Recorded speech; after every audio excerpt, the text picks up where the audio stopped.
The all-hands meeting was scheduled for 2 p.m. on a Thursday, mandatory attendance for all 340 employees, and I knew something was wrong when I saw the agenda only had 3 items listed: company updates, organizational changes, and Q&A.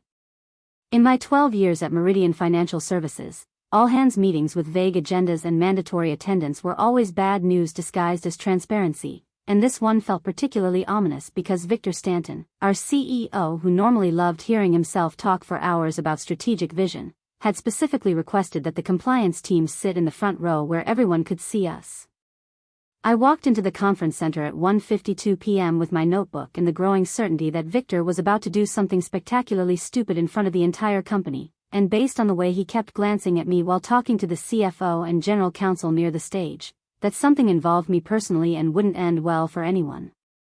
I'm Avery Sullivan, and I'd been Director of Regulatory Compliance at Meridian Financial Services for 12 years, 4 months, and 9 days. Which meant I was the person responsible for ensuring the company followed federal and state financial regulations, maintained proper licensing, filed required reports with regulatory agencies, and most critically, documented and reported compliance violations when executives did things that violated securities laws, consumer protection regulations, or fiduciary duty requirements.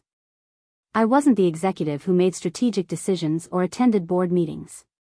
I drove a 9-year-old Honda CR-V with 167,000 miles on it and a glove compartment full of regulatory guidance documents I read during lunch breaks. I lived in a 2-bedroom townhouse with a home office dedicated to compliance files, whiteboards covered with regulatory deadline tracking, and shelves full of legal reference books that most people would consider criminally boring. I was methodical, detail-oriented, and apparently about to be made an example of in front of 340 employees for doing exactly what compliance directors are legally required to do, reporting violations to regulatory authorities when company leadership ignores internal warnings.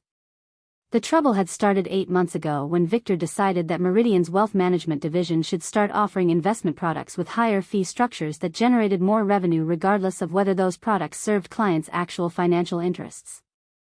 The products were technically legal but ethically questionable, with fee structures buried in complex disclosure documents and sales tactics that emphasized potential returns while minimizing risk explanations. Several financial advisors had complained that the products didn't align with their fiduciary duty to act in clients' best interests. I'd reviewed the products, analyzed the fee structures, consulted with external legal counsel, and concluded that while the products technically complied with securities regulations, the sales practices being encouraged by senior management potentially violated fiduciary duty standards and consumer protection requirements. On March 15, I sent a formal compliance memorandum to Victor, the CFO Patricia Reeves, and the General Counsel David Kim, documenting my concerns about the investment products, the sales practices, and the potential regulatory violations. The memo included specific examples of sales tactics that misrepresented product features, fee disclosures that were deliberately obscure, and management guidance that prioritized revenue generation over client interests. I recommended immediate suspension of the products pending external legal review and modification of sales practices to ensure compliance with fiduciary duty standards. Victor's response came back in 4 hours. Your concerns are noted, but we believe our legal team has adequately reviewed these products and they comply with all applicable regulations. The products will continue to be offered as planned.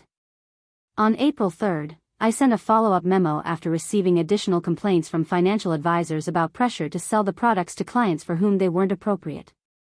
Victor's response: sales management decisions are not within the compliance department's authority. Focus on regulatory filing requirements, not business strategy. On May 12, after a client filed a formal complaint with our customer service department alleging they'd been misled about product fees and risk characteristics, I sent another memo recommending immediate investigation and potential self-reporting to state securities regulators.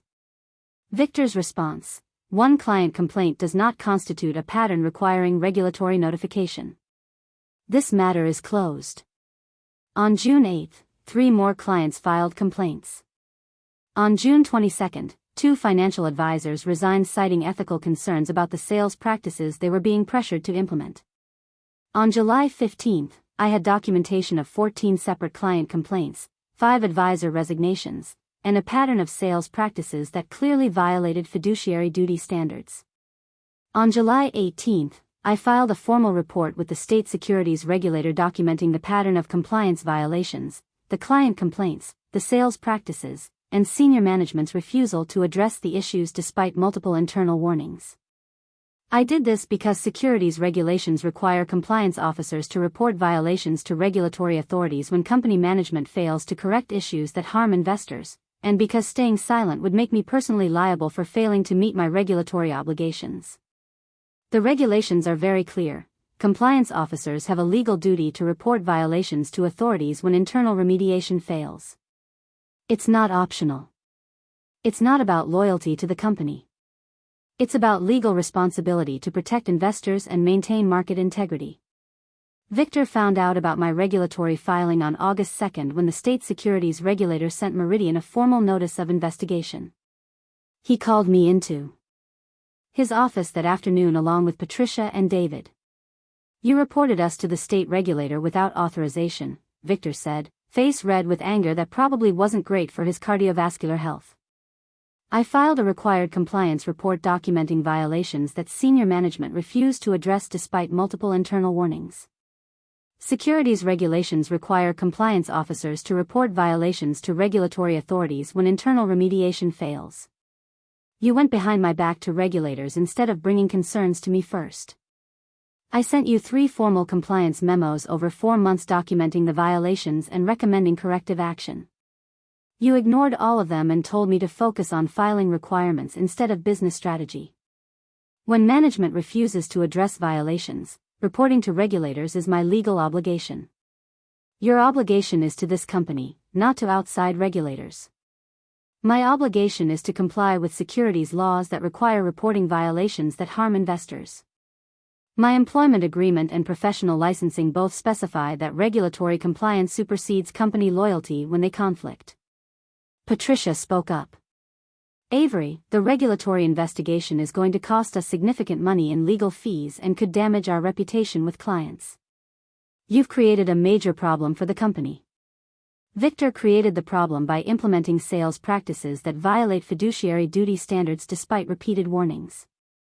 I documented the violations as required by law. If the investigation costs money and damages reputation, that's the consequence of ignoring compliance warnings, not the consequence of my reporting. Around 78% of you listening think I should have stayed quiet to keep my job instead of reporting violations to regulators. Subscribe right now. Because what happens when you fire a compliance officer for legally required reporting during a company-wide meeting is exactly why regulatory protection laws exist and why executives who don't understand them learn expensive lessons. The all-hands meeting started at 2 p.m. with Victor at the podium looking confident in the way executives do when they're about to make terrible decisions and don't realize it yet. He started with standard company updates, quarterly revenue numbers, client acquisition metrics, expansion plans.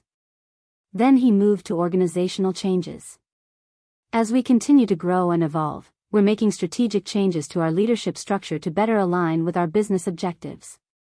These changes include restructuring our compliance function to focus more on regulatory filing requirements and less on business strategy involvement. I felt every set of eyes in the room turn toward the front row where the compliance team was sitting. Victor continued. Effective immediately, Avery Sullivan is no longer with Meridian Financial Services.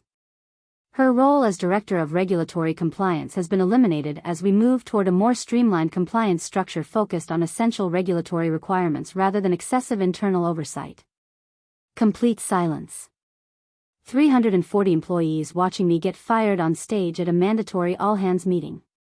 Victor kept talking about how the restructuring would improve operational efficiency, but I wasn't listening anymore because I was processing that Victor had just publicly fired me for doing my job, in front of the entire company, at a meeting where I couldn't respond or defend myself, possibly in retaliation for legally required regulatory reporting. The Q&A section started at 2:47 p.m. Several employees asked questions about the compliance restructuring, about who would handle regulatory reporting, about whether this affected our commitment to ethical practices. Victor answered with corporate speak about streamlined operations and focused responsibilities. At 2:53 p.m., my phone vibrated. Text message from an unknown number. "Ms. Sullivan, this is Catherine Morrison from the State Securities Division. I need to speak." with you immediately regarding your employment status. Please step outside and call me." I stood up from my front row seat and walked out of the conference center while Victor was mid-answer to someone's question about compliance leadership. The lobby was quiet. I called Catherine Morrison's number. "Miss Sullivan, thank you for calling back. I'm watching the live stream of your company's all-hands meeting." My blood went cold. Meridian live-streamed all-hands meetings for remote employees and recorded them for internal archives.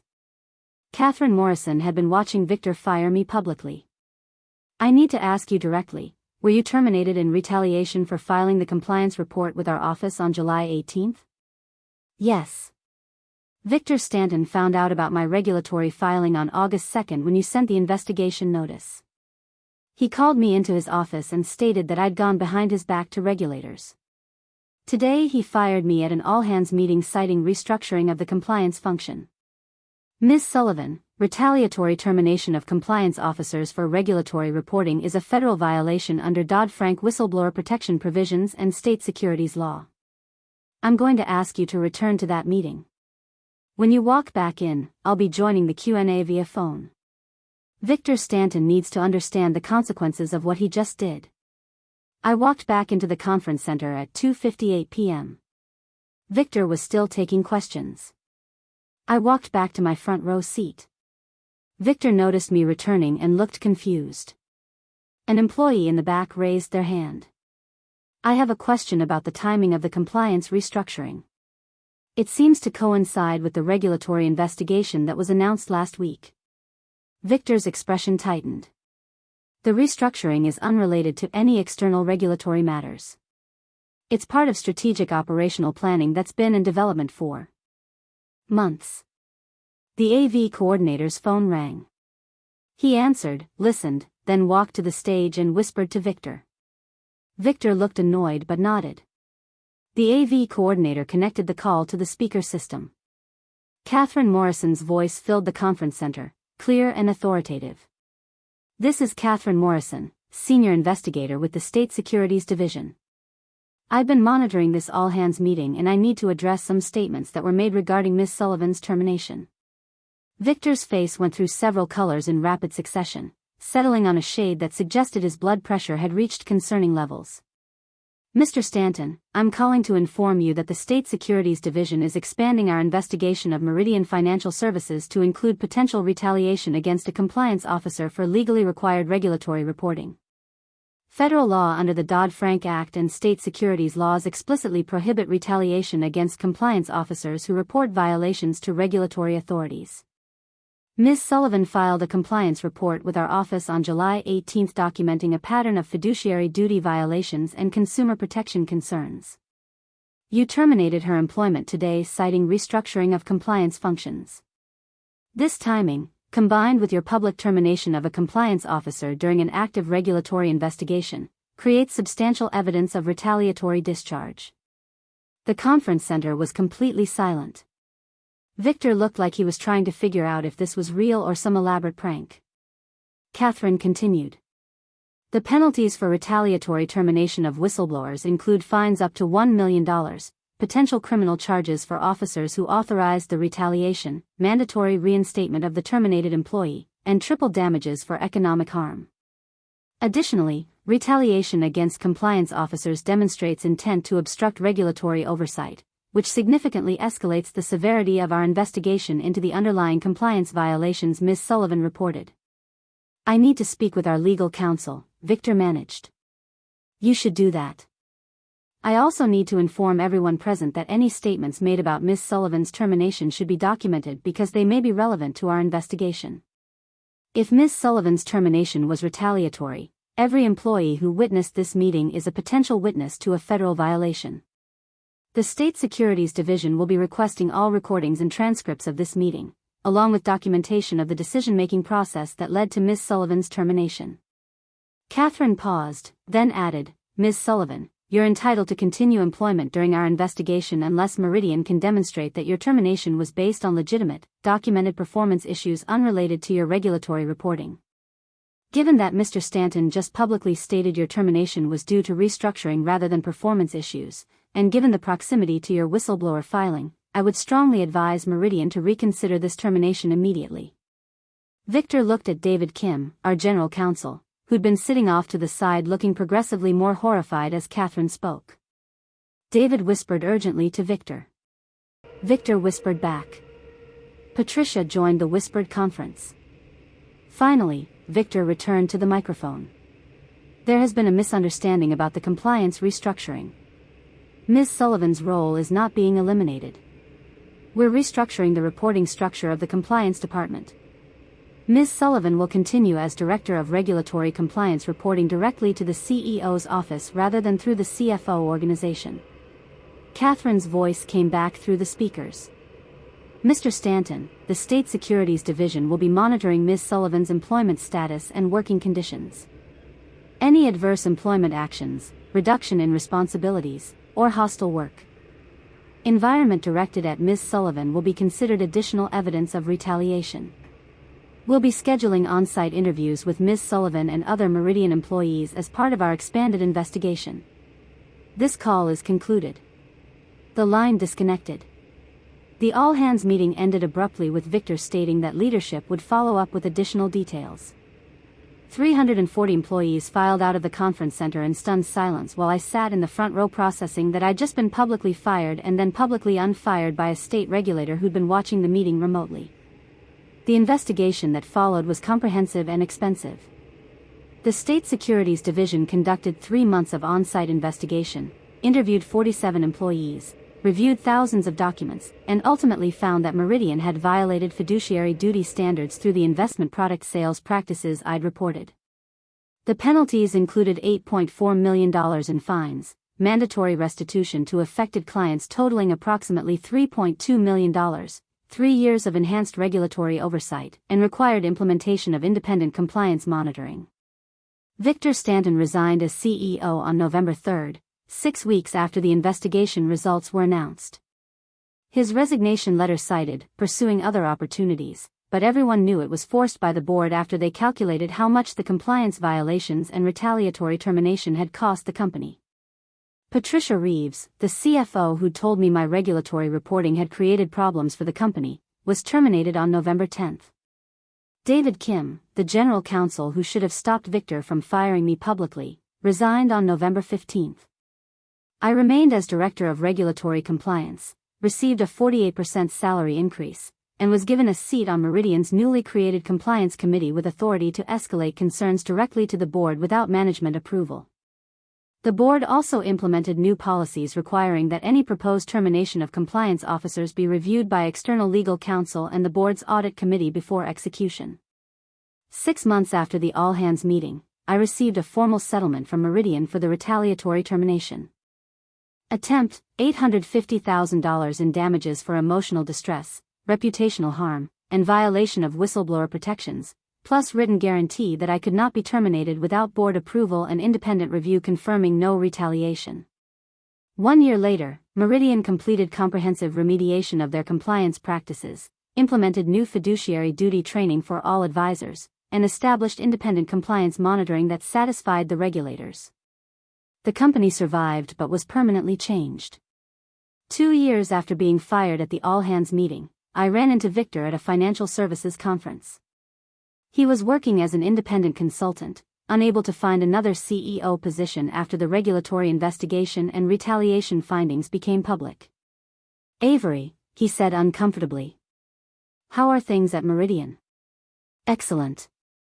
The compliance program is stronger, the culture is more ethical, and we haven't had any regulatory violations since the remediation. How are things with you? Consulting keeps me busy. Different projects, different challenges. I imagine it's difficult finding executive positions after a public regulatory investigation for retaliatory termination of a compliance officer. That situation was complicated. There were misunderstandings about the timing and decision-making. There was no misunderstanding. You fired me at an all-hands meeting in retaliation for filing a legally required compliance report. The only complication was that Catherine Morrison from the State Securities Division happened to be watching the live stream and called in during Q&A to explain federal whistleblower protection laws to you and 340 witnesses. The lesson isn't about revenge through regulatory intervention. It's about understanding that compliance officers have legal obligations that supersede company loyalty, that whistleblower protection laws exist specifically to prevent retaliation, and that executives who fire compliance officers for doing their jobs learn expensive lessons when regulators are paying attention. Victor thought firing me publicly would demonstrate his authority and send a message that disloyalty had consequences. What he actually demonstrated was ignorance of whistleblower protection laws, intent to obstruct regulatory oversight, and remarkably bad judgment about firing compliance officers during active regulatory investigations. That phone call from Catherine Morrison during Q&A wasn't coincidence or luck. It was the direct consequence of retaliatory termination being exactly the kind of conduct that regulatory agencies actively monitor and aggressively prosecute because allowing it would undermine the entire compliance framework that protects investors. Thanks for staying through this story, everyone who understands that some obligations are legal rather than optional and that protecting whistleblowers isn't just good policy, it's essential to functional regulation. If this resonated, if you've been retaliated against for doing your job correctly, subscribe and share your experience. Your compliance with legal obligations doesn't disappear because executives find it inconvenient. The laws protect you specifically for situations where doing your job correctly threatens powerful people who'd rather you stayed silent.